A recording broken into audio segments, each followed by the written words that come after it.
Over the past few years, Turkey has emerged as one of the most dynamic players in the region. But the Arab Spring has posed challenges to Turkish foreign policy as well. Turkey had invested in governments that are now beset by unrest. But Libya is less of a problem to Turkey than Syria, its southern neighbor, and a country that has invested diplomatically, politically, and economically for years. In many respects, Syria is Turkey's gateway to the Arab world, and Syria, of course, sees Turkey as its possible avenue to Europe.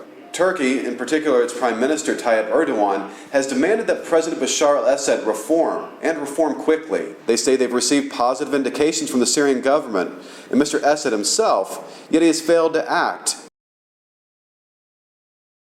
Turkish officials worry that if chaos was to ensue in Syria, there would be a refugee problem, there would be a huge blow to trade that has boomed between the two countries, and there would be the possible spillover of sectarian tension that lurks beneath the surface in Syria and in neighboring Lebanon as well. What's frustrating to Turkish diplomats is that Syria seems to be following a pattern that we've already seen in other countries like Egypt and Tunisia.